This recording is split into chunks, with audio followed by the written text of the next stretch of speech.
ഇനി 3 കൊല്ലം കഴിഞ്ഞിട്ട് പറട്ട് MP ഞങ്ങൾക്ക് വോട്ട് വേണം വേണ്ടിയിട്ട്. പണിയെടുക്കുന്നെങ്കിൽ നല്ല ചേൽക്ക അനുകൂലം കൊണ്ട് ഒരു 100 രൂപേൻ്റെ പൈസ കൊടുക്ക് ചിലയിട്ടില്ല ഈ MP. 100 രൂപേൻ്റെ ഒരു റോഡ് ശരിയില്ല. ഞാൻ ഒരാൾ മരിച്ചിട്ടാകുമ്പോൾ കൂടെ റിക്ഷക്കാർ വരെ വെക്കുന്നില്ല വണ്ടി അവിടുന്ന്. ആരും വരുന്നില്ല, നിങ്ങളെ കടുപ്പത്തേക്ക് വരുന്നില്ല എന്ന്. ಅಧಿಕಾರಿಗಳ ನಿರ್ಲಕ್ಷ್ಯದಿಂದ ಹಾಳಾಗುತ್ತಿರುವ ಸುಂದರ ತೀರ, ಮೂಲಸೌಕರ್ಯ ಕೊರತೆ, ಕರಾವಳಿ ಕುಸಿತ ಭೀತಿ ಹೆಚ್ಚಳ.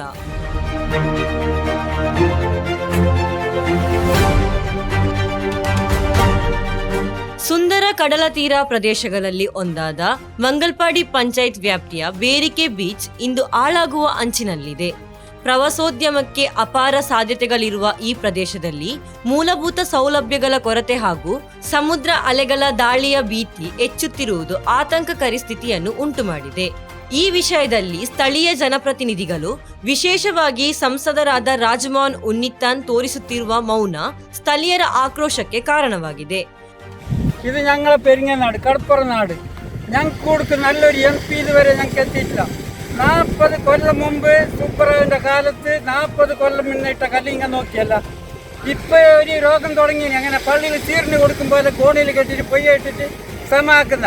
എങ്ങനെ ജനങ്ങളെ പറ്റിക്കണം? വോട്ട് പെട്ടിയിലാണ് നിങ്ങൾക്ക്. പിന്നെ പയ്യോട്ട് ഇങ്ങനത്തെ ഒരു നാടുണ്ടെന്നിട്ട് 10 കൊല്ലം ജയിച്ചിട്ട് പോയ MP നാട്ടിലേക്ക് വന്നിട്ടില്ല. ಬೀಚ್ಗೆ ಬರುವ ಪ್ರವಾಸಿಗರಿಗೆ ಕುಳಿತುಕೊಳ್ಳಲು ಅಥವಾ ವಿಶ್ರಾಂತಿ ಪಡೆಯಲು ಅಗತ್ಯ ಸೌಲಭ್ಯಗಳೇ ಇಲ್ಲ. ಕಡಲ ತೀರವನ್ನು ಅಲೆಗಳ ದಾಳಿಯಿಂದ ರಕ್ಷಿಸಲು ವೈಜ್ಞಾನಿಕ ರೀತಿಯ ತಡೆಗೋಡೆ ನಿರ್ಮಾಣವೂ ಇಲ್ಲ. ಇದರಿಂದ ಕಡಲ ತೀರ ಪ್ರದೇಶದ ನಿವಾಸಿಗಳಿಗೆ ಆತಂಕ ಹೆಚ್ಚಾಗಿದೆ. ಸರಿಯಾದ ತ್ಯಾಜ್ಯ ನಿರ್ವಹಣಾ ವ್ಯವಸ್ಥೆಯ ಕೊರತೆಯಿಂದ ಬೀಚ್ನ ಅನೇಕ ಭಾಗಗಳು ಪ್ಲಾಸ್ಟಿಕ್ ಕಸದ ರಾಶಿಯಿಂದ ತುಂಬಿಕೊಂಡಿವೆ. ಕಾಸರಗೋಡು ಜಿಲ್ಲಾ ಅಭಿವೃದ್ಧಿಗೆ ತಾವು ಬದ್ಧರಾಗಿದ್ದೇವೆ ಎಂದು ಹೇಳುವ ಜನಪ್ರತಿನಿಧಿಗಳು ಬಂದ್ಯೋಡು ಬೇರಿಕೆ ಪ್ರದೇಶದ ಪ್ರವಾಸೋದ್ಯಮ ಅಭಿವೃದ್ಧಿಯನ್ನು ಸಂಪೂರ್ಣವಾಗಿ ನಿರ್ಲಕ್ಷ್ಯ ಮಾಡುತ್ತಿದ್ದಾರೆ ಎಂಬುದು ಸ್ಥಳೀಯರ ಆರೋಪ. ಚುನಾವಣಾ ಸಮಯದಲ್ಲಿ ನೀಡಿದ ಭರವಸೆಗಳನ್ನು ಈಡೇರಿಸಲಾಗಿಲ್ಲ ಎಂದು ಸಾಮಾಜಿಕ ಕಾರ್ಯಕರ್ತರು ದೂರಿದ್ದಾರೆ.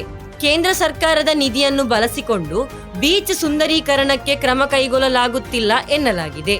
ಬೇರಿಕೆ ಬೀಚ್ ಅನ್ನು ಪ್ರಮುಖ ಪ್ರವಾಸೋದ್ಯಮ ಕೇಂದ್ರವನ್ನಾಗಿ ಅಭಿವೃದ್ಧಿಪಡಿಸಲು ಸಾಧ್ಯವಿದೆ.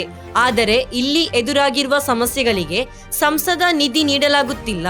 ಮಾತುಗಳಿಗಿಂತ ಕಾರ್ಯರೂಪದ ಕ್ರಮಗಳು ನಾವು ನಿರೀಕ್ಷಿಸುತ್ತೇವೆ ಎಂದು ಸ್ಥಳೀಯರು ಅಭಿಪ್ರಾಯಪಟ್ಟಿದ್ದಾರೆ. ಮಂಗಲ್ಪಾಡಿಯ ಕಡಲ ತೀರ ಸೌಂದರ್ಯವನ್ನು ಉಳಿಸಿ ಹಳೆಯ ವೈಭವಕ್ಕೆ ಮರಳಿಸಲು ತಕ್ಷಣ ಕ್ರಮ ಕೈಗೊಳ್ಳಬೇಕು ಎಂದು ಒತ್ತಾಯಿಸಿದ್ದಾರೆ. പള്ളി, സ്കൂൾ, അമ്പലം എല്ലാം ഇതുള്ളതാണ്. ഈ കടലിടി കലക്കിയിട്ട് ഞങ്ങൾ നാളെ കലക്കിയിട്ട് കൊണ്ടാൽ ഞങ്ങൾക്ക് അതിന് ഉത്തരവാദിത്വം ഉണ്ടാവും. ആരുണ്ടാവും? ഈ സർക്കാർ ഇതിന് ശരിക്കുമായ കർശനം എടുക്കണം, നടപടി എടുക്കണം. ഗവൺമെൻറ് ഇതിനെ കാണണം, കണ്ടിൽ നോക്കണം. ഞങ്ങളുടെ ടാക്സ് ഞങ്ങൾ ഇതെല്ലാം നിങ്ങൾ എടുക്കുന്നില്ല. റോട്ടിൽ കൊണ്ടുവരും, ഞങ്ങൾ ടാക്സ് എടുക്കാൻ ഞങ്ങൾ കൂടെ എടുത്തോളാൻ എന്നിട്ട്. ഇനി എന്തുകൊണ്ട് ഞങ്ങൾ ഇങ്ങോട്ട് നോക്കുന്നില്ല?